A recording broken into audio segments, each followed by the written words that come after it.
저는 오늘 마태복음 7장 1절에서부터 5절까지의 말씀을 근거로 삶의 분위기 가꾸기와 같은 제목으로 여러분과 함께 은혜를 나누게 합니다.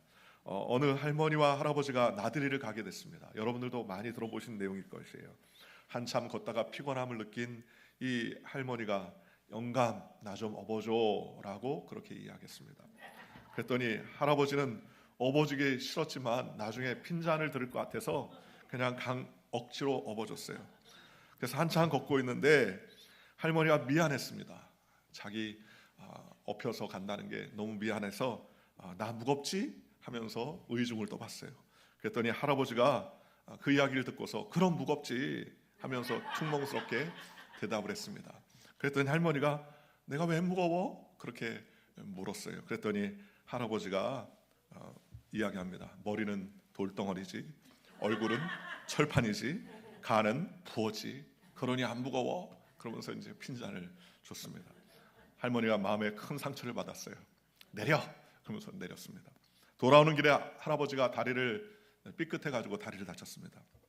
할멈 나 다리가 아파, 나 좀 업어줘. 그렇게 이야기했습니다. 할아버지가 자기를 업어줬으니 그 일도 있고 해서 할아버지를 업어줬습니다. 이에 미안한 할아버지가 나 가볍지? 무겁다고 하면 또 돌덩어리지 이렇게 얘기가 나올까봐 나 가볍지? 라고 물어봤습니다. 그랬더니 할머니가 그럼 가볍지? 라고 아주 가벼워. 그래서 왜 가벼워? 그렇게 물어봤더니 머리는 비었지, 입은 싸지, 허파엔 바람이 잔뜩 들어있지? 라고 얘기하면서 이야기하더라는 겁니다. 아무리 친한 사이라도 듣기 싫은 말은 농담이라도 삼가야 됩니다. 삶의 분위기를 잘 이끌어가는 그런 삶이 얼마나 중요한지 모릅니다. 해야 할 일도 있고 하지 말아야 될 일도 있습니다. 해야 할 말도 있고 하지 말아야 될 말도 있죠. 오늘 성경에 우리에게 말하기를 비판을 하지 마라. 비판을 받으려면 비판을 받게 된다는 거예요. 비판하면 비판받는 인생이 되게 한다는 비판을 받지 아니하려거든 비판하지 말라. 너희가 비판하는 그 비판으로 너희가 비판을 받을 것이요 너희가 헤아리는 그 헤아림으로 너희가 헤아림을 받을 것이니라 라고 성경은 말씀해 주셨습니다. 즉 우리의 삶의 분위기를 잘 가꿔야 된다는 겁니다. 삶의 분위기를 잘 가꾸면 마치 온화한 햇빛 가운데 있는 화초와 같아서 잘 자랍니다. 그러나 이런 삶의 분위기를 온화하게 가꾸지 아니하면, 살벌한 분위기를 만들면 행복한 삶을 기대해도 소용이 없습니다. 오늘 일부 예배 나오기 전에 뉴스를 잠깐 들었는데 한국에서 어느 지역에서 어떤 여자분이 큰 어려움을 당해서 신고를 했다고 그래요. 신고를 했는데 보니까 사망을 했어요. 사망한 이유가 남편과 말다툼을 하다가 남편이 사망케 했습니다. 그 남편도 자해를 했다가 자해가 미수로 그쳐가지고 병원에 입원했는데 목숨은 건졌다고 얘기합니다. 결국 사건의 전후를 조사해 보니까 남편과 아내가 말다툼을 하다가 그 말다툼 끝에 서로 싸우게 되고 사망케 이르게 된 겁니다. 더더욱 중요한 것은 그 남편이 아내를 때려서 죽게 했는데 그 남편이 서울대학교의 교수 역을 감당했던 전 교수였다는 거예요. 여러분, 교수가 되려면 석사도 받고 박사도 받아야 되죠. 다른 사람들에게 존경받은 지식과 지혜를 갖춰야 될 것 아니겠습니까? 그런데 결국 말 한마디에 불씨가 생기고 또 감정이 상하니까 결국 평생 같이 사랑하며 같이 가족을 이루었던 아내를 목숨을 잃어버리는 큰 불행을 가져오게 되는 것 아니겠습니까? 그러니 가까운 사이라도 오고 가는 대화는요, 이렇게 사소해도 삶의 큰 변화를 가져오게 되더라는 것입니다. 특별히 형제, 부모, 자녀, 친척, 친구 등 허물이 없이 지내는 사이일수록 대화가 더욱더 주의를 기울여야 된다고 그렇게 말합니다. 그래야 기쁨과 행복을 주는 삶의 분위기를 만들어갈 수 있기 때문이라는 것입니다. 유대인들이 성경처럼 여기는 탈무드에 보면 이런 이야기가 나옵니다. 어떤 왕이 신하 두 사람에게 불러서 이 세상에서 가장 악한 것이 무엇인지 알아보고 찾아와라 라고 이야기했습니다. 그리고 또 한 신하에게는 이 세상에서 가장 선한 것이 무엇인지 찾아보고 그것을 알아보라 라고 그렇게 명을 내렸습니다. 신하들이 거의 1년 동안 온 세상을 다녔습니다. 그리고 두 신하가 다 1년을 마치고서 조사한 끝에 왕에게 도달했습니다. 먼저 악한 일을 조사한 그러한 그 신하가 보고를 합니다. 왕이시여, 다니던 세상에서 제일 악한 것은 이상의 혀가 만물 중에 제일 악합니다. 혀처럼 악한 것이 없습니다. 말 한마디가 사람을 죽이기도 하고 말 한마디로 큰 어려움을 만나기도 하더라는 겁니다. 그랬더니 이번에 선한 일을 조사했던 그 신하가 왕이시여, 제가 1년 동안 다 다녀보니까는 제일 선한 것은 혀였습니다. 이 세상에서 가장 선한 것이 혀입니다. 가장 마음이 아프고 힘들었던 자에게 혀로 좋은 말, 격려의 말, 위로의 말을 하니까 금방 그 슬픔이 사라지는 것을 보았습니다. 잠언 25장 11절에도 경우에 합당한 말은 아로 새긴 은쟁반의 금사가니라 라고 말했습니다. 야고보서 3장 8절에는 혀는 능히 길들일 사람이 없나니 쉬지 않은 악이요 죽이는 독이 가득한 것이다 라고 말했습니다. 혀가 은쟁반의 금사가가 될 수도 있고 사람을 죽이는 도구로도 변할 수가 있다는 것입니다. 그러니 말을 우리가 어떻게 사용하느냐에 따라서 사람을 살리기도 하고 사람을 죽이기도 하더라는 거예요. 그러니 얼마나 무섭고 두렵습니까? 그러니 우리가 이 세상에 살 때에 말을 참 주의해야 됩니다. 어느 병원의 로비에 걸려있는 글입니다. 개에게 물려 다치는 사람은 반나절 만에 치료를 마치고 돌아갔습니다. 뱀에게 물려 다치는 사람은 3일 만에 치료 안 받고 돌아갔습니다. 그러나 사람의 말에 다치는 사람은 아직도 입원 중입니다. 그렇게 써 있다는 거예요. 그만큼 말이 중요하다는 것입니다.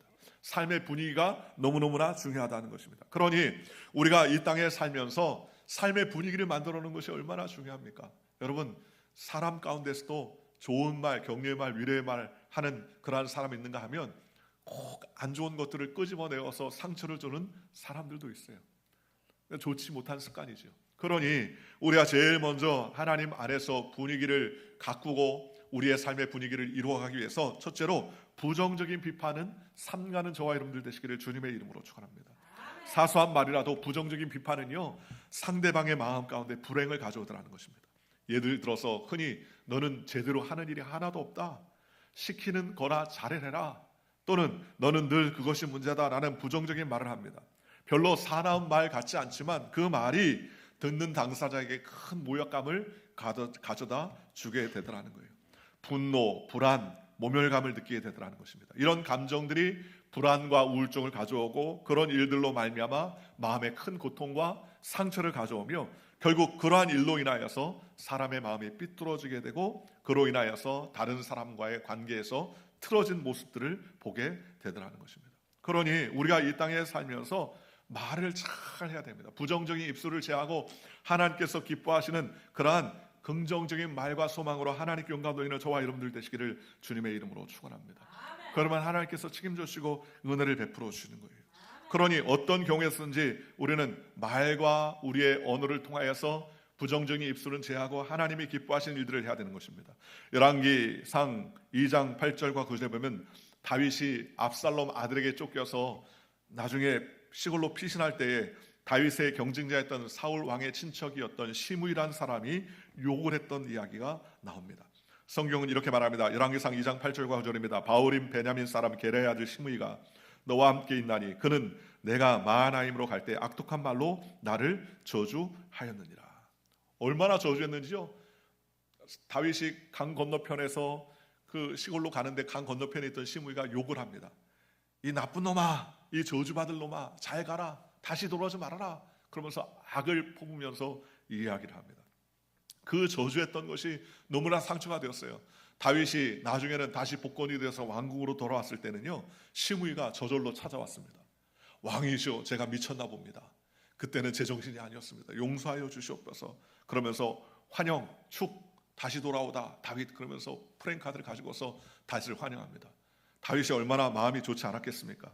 그랬던 그러한 시므이에게 다윗은 그의 칼로 그를 죽이지 않았지만 솔로몬에게 절대로 저놈이 편안하게 세상을 떠나지 않도록 하라라고 그렇게 말을 남겼어요. 그러니 성경에 보면 이렇게 말합니다. 내가 칼로 너를 죽이지 아니하리라 하였노라. 그러나 그를 무죄한 자로 여기지 말지어다. 너는 지혜 있는 사람으로 그에게 행할 일을 알지니 그의 백발이 피 가운데 소홀에 내려가게 하라.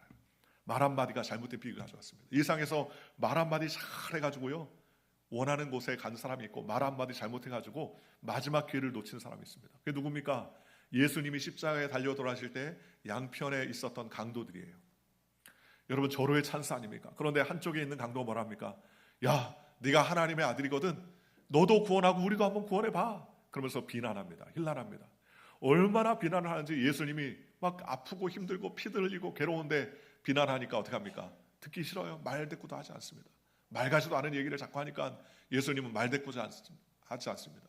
그런데 한편에 있었던 강도가 뭐라 합니까? 막 그 강도를 끌습니다. 야, 너와 나는 평생 나쁜 짓 하고 사람을 죽이고 남의 것을 빼앗는 그런 악한 일을 하다가 지금 십자가 형틀에서 죽게 되는데 그건 우리는 당연하다. 그런데 이분은 그런 분이 아니야. 이분은 하나님의 아들이야. 이분은 연약한 자를 돕고 불쌍한 자들을 도와주고 병든 자를 치료해주는 정말 하나님의 아들이야. 의인 중에 의인이야. 그러면서 뭐라고 말합니까? 주여, 당신이 오늘 낙원에 가시거든 나를 기억하여 주세요. 참 염치가 있어요. 나를 같이 데려가 주세요는 말을 못하고 기억만 한번 해주세요. 그렇게 이야기합니다. 그랬더니 예수님이 이 한쪽 강도에게 얼마나 상처를 받았는지 이쪽 강도가 얘기할 때는요, 감동을 하셔가지고 말 한마디 딱 하지 않습니다. 뭐라고 합니까? 내가 오늘 낙원에 가 있으리라. 나와 함께 낙원에 가 있는다. 기회를 잘 포착해가지고 말 한마디 잘 해가지고 일평생 강도짓 하다가 죽게 되었지만 예수님에게 주여, 당신이 낙원에 가거든 나를 기억하여 주옵소서라는 말 한마디에 그는 그냥 공짜로 그냥 낙원으로 갔어요. 말이 이렇게 중요하다는 거예요. 그러니 오늘 저와 여러분이 서로 비판하고 정죄하는 분위기를 만들지 말고 서로 사랑하고 격려하며 하나님께 영광 돌려야 되는 것을 성경은 우리에게 말씀해 주십니다. 베드로전서 3장 10절과 11절에 그러므로 생명을 사랑하고 좋은 날 보기 원하는 자는 혀를 금하며 악한 말을 그치며 그 입술로 거짓을 말하지 말고 악에서 떠나 선을 행하며 화평을 추구하고 구하며 그것을 따르다라고 말했습니다. 고린도전서 1장 10절에는 형제들아, 내가 우리 주 예수 그리스도의 이름으로 너희를 권하노니 모두가 같은 말을 하고 너희 가운데 분쟁이 없어 같은 마음과 같은 뜻으로 온전히 합하라라고 성경은 말씀해 주셨습니다. 여러분, 생명을 사랑하고 좋은 날 보기를 원하는 사람 어떻게 하나? 혀를 잘 다스리라는 것입니다. 예수님 앞에서 생명을 사랑하고 좋은 날 보기를 원해서 주여 낙원에 가시거든 나를 기억하옵소서, 그 말 한마디에 일생이 변화받지 않습니까? 혀를 금하여 악한 말을 그치고 입술로 거짓말을 하지 아니하고 악에서 떠나 선을 행하고 화평을 구하여 그것을 따르라. 우리 주님께서 말씀하시더라는 것입니다. 그러니 우리도 역시 마찬가지입니다. 그러한 삶으로 하나님 영광 돌리는 믿음의 백성이 되시기를 주 예수의 이름으로 간절히 축원합니다. 결혼생활 중에 가장 참기 어려운 것 같은 배우자의 잔소리에 대해 설문조사를 실시했다고 그래요. 남녀 똑같이 제일 싫어하는 집이 뭐냐? 퇴근하고 곧바로 집에 돌아오라 라는 말이 되게 싫어했답니다. 이어서 남성은 처가에 신경 좀 쓰라 라는 말이었고, 여성은 시댁에 신경 좀 써 라는 말을 듣기 싫다고 했다고 합니다. 남녀 공이 다 비슷비슷한 거예요. 서로 듣기 싫은 이야기는 다 듣기 싫고 듣기 좋은 이야기는 다 듣기 좋다는 것입니다. 그러니 비판과 또 비난의 말이 아니라 격려와 사랑의 말을 하는 저와 여러분들 되시기를 주님의 이름으로 축원합니다. 두 번째로 삶의 분위기를 만들기 위해서는 희망을 주는 말을 하는 저와 여러분들 되시기를 주님의 이름으로 축원합니다. 우리가 이왕 말을 하려면 소망과 희망을 주는 말을 해야 됩니다. 이 세상에서 가장 필요한 것이 뭡니까? 희망이에요. 그렇잖아요. 그런데 우리는 다른 사람에게 희망을 주는 것이 아니라 우리 스스로에게도 자꾸 희망을 줘야 됩니다. 다른 사람에게 희망을 주는 것도 희망이지만 나에게도 희망을 줘요. 오늘날 우리가 가장 어렵고 힘들 때가 누굽니까? 내 자신 아닙니까? 내 자신이 낙심되고 좌절되고 낭망되고 우울하고 여러 가지 어려움의 앞에서 불안과 초조로 떨 때가 얼마나 많이 있습니까? 그러니 우리를 스스로 낙심하게 하지 말고 우리에게 힘을 주라는 거예요. 시편 42편 5절에 다윗은 이렇게 고백합니다. 내 영혼아, 내가 어찌하여 낙심하며 어찌하여 내 속에서 불안해하는가? 너는 하나님께 소망을 들어 그가 나타나 도우심으로 말미암아 내가 여전히 찬송하리로다 라고 그렇게 시편 기자가 말하더라는 겁니다. 내 스스로에게 말하는 거예요. 내 영혼아, 왜 낭망하느냐? 내가 왜 불안하느냐? 하나님을 바라보라, 하나님을 의지하라 라고 말하는 겁니다. 어떤 초등학생이 아버지하고 비행기를 처음 탔어요. 그런데 비행기를 처음 탄 비행기가 그 공중에서 바람이 너무 세가지고 티뷸런스라고 하죠. 막 오르락내리락 하는 거예요. 아버지도 처음 비행기 타고 아들도 처음 비행기 타는데 얼마나 무섭겠습니까? 벌벌벌 떨고 있는데 옆에 있는 그 다른 승객이 아저씨가 보니까는 자기도 무서운데 아이가 너무너무 무서워하는 거예요. 그래서 아이가 물어보네. 아저씨는 안 무서워요? 그랬더니 자기도 무서운데도 불구하고 아우 너무 재밌어. 비행기 탈 때마다 이렇게 롤러코스터를 타는 것처럼 너무 재밌단다. 그러면서 살짝 거짓말을 했습니다. 그랬더니 그때 아이가 눈이 반짝반짝하더니 비행기는 안 떨어지나 보다 생각하더니 와 신난다 그러면서 즐기기 시작하더라는 겁니다. 여러분 똑같은 상황이라도 어떻게 말하느냐에 따라서 말이 우리의 삶의 분위기를 바꿔준다는 겁니다. 옛날에 그런 얘기 많이 했죠. 고래도 칭찬하면 고래도 춤을 춘다라고 말합니다. 진짜 고래가 춤을 추는지는 모르겠지만 그러나 그만큼 칭찬이 좋다는 것이죠. 잠언서 27장 21절에도 도가니로 은을 풀무로 금을 칭찬으로 사람을 단련하느니라 라고 말씀했습니다. 사소한 대화가 우리에게 희망을 실어다 줍니다. 우리의 삶에 흐르게 되더라는 것입니다. 그러니 우리가 격려하고 위로하고 소망과 희망의 말을 하면 분위기가 바뀌어지게 되더라는 것입니다. 우리가 잘 아는 그러한 루즈벨트 대통령, 가장 위대한 대통령 중에 하나라고 인정받지 않습니까? 그런데 그는 39살에 갑자기 소아마비가 발현됩니다. 그래서 다리를 절게 되어서 그는 온전히 걷지 못하게 되었습니다. 그는 큰 시리와 좌절에 쌓이게 됐어요. 내가 걷지 못하게 되니 나는 어떻게 할까라고 낙심을 했습니다. 그러면서 나는 이제는 평생 불구자로 살아야 할 것이요, 나는 온전히 송구하지 못하겠어, 그렇게 이해합니다. 그러면서 아내에게 말해, 그래도 나를 사랑합니까? 라고 물어봅니다. 그랬더니 그 아내가 말하기를, 내가 당신 다리만 사랑한 줄 아시오? 그러면서 막 웃었다는 거예요. 그 얘기를 듣고 말하기를, 하나님은 당신을 사랑합니다. 하나님은 당신의 다리만 사랑한 게 아니라 당신 인격과 당신의 삶도 사랑해요. 그러니 두려워하고 걱정하지 마세요. 내가 당신의 힘이 되어주겠어요. 그러면서 얘기할 때 그는 큰 힘을 얻고 다시 새 힘을 얻어서 그는 경제공황 가장 어려운 때에 뉴딜 정책을 이용해서 다시 미국을 부흥하게 하고 또 어려움을 극복하는 위대한 대통령으로 삶을 살 수 있었다는 것입니다. 우리의 삶도 마찬가지입니다. 말이 하나가 어떤 말을 하냐에 따라서 완전히 다르죠. 옛날에 박만득이라는 백정이 있었다고 하지 않습니까? 어느 날 두 사람이 그 사람에게 고기를 사러 왔어요. 그 중에 한 양반이 습관대로, 만득아 고기 한 근을 다오라고 이야기했습니다. 만득이는 네 하면서 고기 한 근을 건너주었습니다. 다른 양반은, 박서방 고기 한 근을 주게라고 부드러운 음성으로 대답했습니다. 그런데 그 고기는 언뜻 봐도 먼저 산 양반이 받은 것보다 훨씬 더 커 보이는 것이었어요. 똑같이 한 근이라고 말했는데 차이가 많이 나자 앞에 양반이 화가 났습니다. 이놈아, 같은 한 근인데 이 양반의 것은 많고 왜 내 것은 이렇게 적으냐? 라고 그렇게 이야기했습니다. 그러자 만드기는 당연하듯이 이야기를 했습니다. 손님 것은 만드기가 자른 것이고 저 손님 것은 박서방이 자른 것이라고로서 그렇게 이야기하는 겁니다. 때로는 말 한마디가 어떤 치료약보다 효용을 발휘해서 생명을 구하고 남의 마음에 비수를 꽂혀서 도려내기도 하더라는 거예요. 그러니 우리가 하나님의 은혜 안에 산다면 소망의 말을 자꾸 해줘야 됩니다. 우리가 잘 아는 것처럼 여호수아와 갈렙은 많은 사람들이 부정적이고 낙심의 보고를 할 때에 하나님이 우리와 함께 하시면 그들은 우리의 밥입니다 라는 믿음의 보고를 했지 않습니까? 왜 믿음의 보고를 했습니까? 하나님을 의지하니까 믿음의 보고를 할 수 있었던 것 아닙니까? 하나님의 말씀을 의지하고 하나님의 소망을 바라보니까 어떤 어려움 가운데서 긍정의 말과 힘 있는 말, 소망의 말을 토해낼 수 있었다고 그렇게 말하지 않습니까? 오늘 저와 여러분도 마찬가지입니다. 어떤 상황 환경 가운데서도 믿음의 말을 토해내고 소망의 말을 토해내면 하나님께서 역사하시고 은혜를 베풀어 주시는 것입니다. 잠언서 18장 20절과 21절 이렇게 말합니다. 사람은 입에서 나오는 열매로 말미암아 배부르게 되나니 곧 그의 입술에서 나오는 것으로 말미암아 만족하게 되느니라. 죽고 사는 것이 혀의 힘에 달렸나니 혀쓰기를 좋아하는 자는 혀의 열매를 먹으리라 그랬습니다. 오늘 저와 여러분이 무엇을 먹고 삽니까? 혀의 열매를 먹고 산다는 거예요. 자그의 입술에서 나오는 말을 먹고 마신다는 겁니다. 에베소 4장 29절에 무릇 더러운 말은 너희의 입 밖에도 내지 말고 오직 덕을 세우는 데 사용되는 대로 선한 말을 하여 듣는 자들에게 은혜를 끼치게 하라라고 말씀하셨습니다. 긍정적인 말을 해야 된다는 거예요. 소망의 말을 해야 된다는 거예요. 그러면 하나님께서 책임져 주시고 은혜를 베풀어 주신다는 것입니다. 그러니 우리는 늘 날마다 소망과 긍정의 말을 하나님께 영광 돌리는 믿음의 백성이 되시기를 주님의 이름으로 축원합니다. 어떤 프랑스에서 어떤 노인이 앞을 보지 못합니다. 나는 맹인입니다. 나를 도와주세요 라고 널판지에다가 글을 써가지고 사람들에게 구걸을 합니다. 그런데 한 사람도 동전을 주지 않았어요. 그런데 지나가던 어떤 광고회사의 직원이 그 내용을 보고 문구를 바꿔줬다는 거 아닙니까? 문구를 바꿔주고 놨더니 사람들이 지나면서 돈을 넣어주는 거예요. 그런데 뭐라고 문구 썼느냐?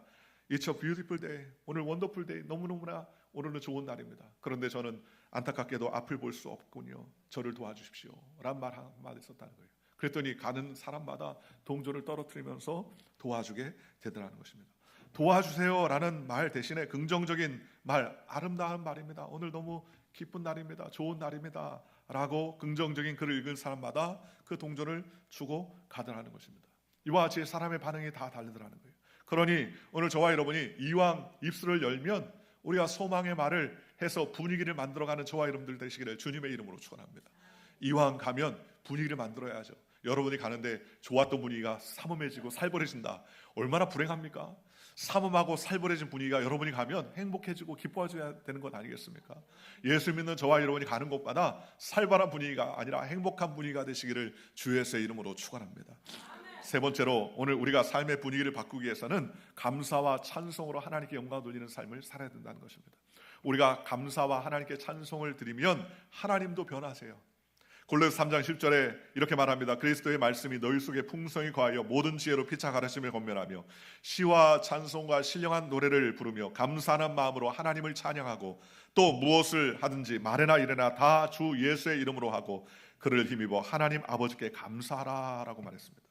시편 50편 23절에는요 감사로 제사를 드린 자가 나를 영화롭게 하나니 그 행위를 옳게 하는 자에게 내가 하나님의 구원을 보이리라 했습니다. 감사로 제사를 드려요. 자꾸 하나님 감사합니다.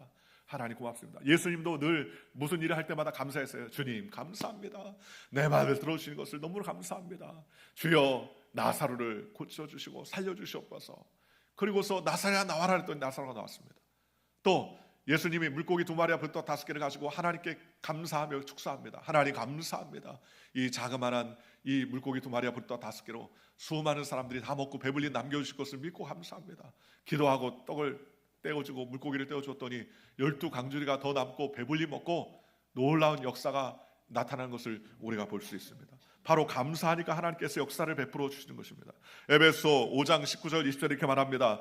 시와 찬송과 신령한 노래들로 서로 화답하며 너희 마음으로 주께 노래하며 찬송하며 범사의 우리 주 예수 그리스도의 이름으로 항상 하나님 아버지께 감사하며 라고 말했습니다. 감사하면 하나님의 변화와 역사가 나타나는 거예요. 나는 신앙이 좋아요. 아닙니다. 신앙이 좋은 거 어떻게 알아요? 나는 20년 다녔습니다. 30년 다녔습니다. 제가 장로예요. 목사예요. 권사예요. 집사예요. 제가 뭘 또 했습니다. 이게 문제가 아니에요. 신앙이 좋은 것은 뭘 보면 알 수 있습니까? 그의 언어 생활을 보면 알 수 있습니다. 감사합니다. 목사님 감사합니다. 장로님 감사합니다. 성도님 감사합니다. 자꾸 입술에 감사와 찬양이 나오면 아 저분의 신앙이 참 좋구나. 어려운 가운데서도 하나님께 영광 돌리는 믿음의 삶을 살려고 하는구나. 그런 믿음의 신앙의 모습이 보이게 되더라는 것입니다. 그런데 그렇지 아니하고 불평과 원망과 불평은 하나님의 열매를 맺지 못하게 되더라는 것입니다. 여러분 하나님도 이스라엘 백성이 원망과 불평하니까 어떻게 합니까? 불배에 물려서 죽게 하지 않습니까? 그때 모세가 하나님 앞에 간구하고 기도하니까 하나님께서 노스로 뱀을 쳐서 만들고 그것을 쳐다본 자들마다 치료함 받게 해주지 않았습니까? 원망하면 소망이 없지만 감사하면 하나님께서 은혜와 은총을 베풀어 주시는 것입니다. 바울과 실라가 빌립보 감옥에 잡혀 있을 때 얼마나 고통과 어려움 가운데 있었겠습니까? 그렇잖아요. 감옥에 들어왔으니 손발이 다 묶이고 누울 수도 없고 앉을 수도 없고 고통 가운데 있는데 그 빌립보 지역에 복음을 전하려다 잡혀가졌으니 얼마나 괴로웠겠습니까? 원망도 날 법한 상황 아니겠습니까? 그럼에도 불구하고 그들은 하나님을 찬양하고 찬송하는데 온 죄수들이 다 들었다는 거예요. 얼마나 죄수들이 잘 들었느냐? 한 사람도 컴플레이지 하지 않았어요. 찬송과 찬양을 들었는데 그들의 마음이 노곤노곤해집니다. 죄수들이 그것을 다 들었다. 야 시끄러워 조용히 해. 한 사람도 하지 않았어요. 하나님의 찬양과 찬송을 듣는 그 이야기를 듣고서 그들이 다 감동을 받았는데 하나님이 옥문을 흔들어 주셨습니다. 착고가 풀어졌습니다. 모든 풀어진 것들이 다 떨어져 나갔습니다. 하나님께서 기적을 베풀어 주셨죠. 간수장이가 죄수들이 다 도망간 줄 알고 자결하려고 하는데 자결하지 말아라. 우리가 한 사람도 도망하지 않았다. 그러면서 오히려 간수가 예수 믿고 구원받고 빌립보 교회가 세워지는 귀한 역사가 있었다고 성경은 말씀해 주셨습니다. 바로 감사와 찬송이 변화시키고 하나님의 놀라운 은혜를 가져오게 되었다는 것입니다. 오늘 저와 여러분도 그와 같은 믿음의 삶을 사는 저와 여러분이 되시기를 주님의 이름으로 축원합니다. 어떤 어려움 가운데서 감사와 찬송을 해야 됩니다. 하나님 앞에 감사하면 하나님께서 책임져 주시고 은혜의 삶을 살 수 있도록 주님께서 붙잡아 주시는 것입니다. 그러니 어떤 경우에도 우리는 어떤 어려움 가운데서 하나님께 영광 돌리며 믿음으로 살아가는 저와 여러분들 되시기를 주님의 이름으로 축원합니다. 김보성이라는 탤런트가 있어요. 그분의 간증입니다. 그런 말하기를 자기는 원래 불교도였답니다. 친가가 다 크리스천인데 외가 쪽은 다 불교였다고 합니다. 그러다 보니까 어머니 영향을 많이 받았답니다. 성탄절에도 교회를 다녀본 적이 없다고 합니다. 그리고서 자기가 주식을 하다가 전 재산을 다 날렸대요. 알코올 중독 거의 1단계까지 왔었다는 겁니다. 하루는 주식을 다 사니 내려서 파니 다 오르더래요. 주식을 다 파니까 그때 오르더래요. 다 사니까 그때 또 내려가고. 그래서 순식간에 억 단위가 사라지게 됐고 빈속에 술 한 병 부어놓고 주식 매장 소파에서 혼전한 날도 수도 없이 많았다고 합니다. 알코올 중독이 무서운 게 술을 먹은 다음 날 초저녁에 가장 우울해진다는 거예요. 향정신성 약까지 함께 봉하면 아주 큰일 납니다. 자살의 충동이 어마어마하게 느껴지더라는 겁니다. 그런데 어느 날 2009년쯤 조금 알고 지낸 후배 연기자였던 김사랑 씨가 먼저 제가 가면 좋을 거라고 자기를 교회로 인도했다는 겁니다. 교회가 용인에 있었는데 기도원을 갔답니다. 여러분 한 달 내내 성회한다고 하는데 자기를 또 그 성에 끌고 갔대요. 그런데 가서 성령 체험을 하는 거예요. 말씀 듣고 기도하다가 자기가 잘못한 것이 너무너무나 자기도 모르게 눈물이 나고 회개하기 시작했다는 겁니다. 강단 맨 앞에 앉아 있어서 목사님 말고는 내 앞에 아무것도 없는데 온몸이 진동하면서 몸이 뒤로 넘어가더라는 거예요. 몸에 뭐가 빠져나가처럼 온몸이 다 뒤틀리고 또 나도 모르게 주여 주여 외치는데 입에서 이상한 말이 터져 나오더라는 겁니다. 방언을 하게 된 것이죠. 그때 성령을 받았다는 겁니다. 불을 받았다는 것이죠. 얼마나 뜨거웠는지 온몸이 땀으로 범벅이 됐었다고 합니다. 지금도 기도만 하면 땀이 온몸이 범벅으로 흥건해진다는 겁니다. 그래서 예수 믿고 구원받고 하나님의 은혜를 하다가 기도하기 시작했다. 하나님 저에게도 기회 한번 주십시오. 제가 처음 구원받고 성령을 체험했으니까 하나님 나는 이제는 도박하거나 또 주식해가지고 날리지 말고 나도 좀 돈 좀 벌어서 남을 도와주고 헌신하는 사회에 소외된 사람들에게 한 목숨을 바칠 테니까 주님 나를 도와주세요. 나를 도와주세요 라고 그렇게 하나님께 기도하기 시작했다는 겁니다. 그랬더니 참 기적적으로 열풍이 불기 시작하더라는 겁니다. 그게 100% 하나님 기적이래요. 자기가 한 적이 없대요. 갑자기 의리라고 하면서 의리하면서 갑자기 자기가 광고에 뜨기 시작하더라는 거예요. 아무것도 한 게 없대요. 의리 그러더니 갑자기 온 TV에서 의리 하더니 의리의 대명사가 자기처럼 돼가지고 그냥 이곳저곳에서 광고가 들어오기 시작하는데 감당할 수 없을 정도로 들어오기 시작하더라는 거예요. 그때 자기는 그것이 100% 하나님의 기적이구나. 하나님이 나를 불쌍히 여기셨구나. 그래서 내가 잘난 것이 아니라 하나님이 나를 도와주셨구나. 그러면서 그때부터 자기는 철저하게 열심으로 다른 사람을 불쌍히 여기고 사회에 힘든 분들을 도와주는 그러한 삶을 살기 시작하면서 독거노인부터 수술비가 없는 소아암 어린아이 환자들, 시각장애인 그러한 많은 사람들에게 물질로 기부하고 복역 봉사, 청소 봉사를 하고 많은 사람들에게 나눠주는 삶을 살게 됐다는 거예요. 부정적인 말을 하지 아니하고 하나님 나를 도와주세요. 내 인생의 어려운 사람들을 돕는 일에 최선을 다하는 삶을 살게 하여 주옵소서. 하나님께 부르실 때 하나님이 갑자기 뜨게 하시더라는 거예요. 나으리 그러면서 뜨게 되더라고요. 기억나지 않습니까? 저도 많이 본 것 같아요. 의리 그러면 그 사람만 계속 나왔던 것 같아요. 여러분 삶의 변화는 간단해요. 하나님이 복 주시면은요 갑자기 하루아침에 복을 얻는 거예요. 하나님이 누르시기 시작하면 갑자기 하루아침에도 우리의 삶이 끝나는 겁니다. 그러니 우리의 일생이 다 하나님께 있습니다. 하나님 주님만 의지합니다. 나를 불쌍히 여겨 주시옵소서. 긍휼을 베풀어 주시옵소서. 낙심과 좌절하지 말고 오직 주님만을 바라보게 하옵소서. 주님께 부르짖고 기도하면 하나님께서 우리의 삶에 기적과 하늘을 베풀어 주시는 것입니다.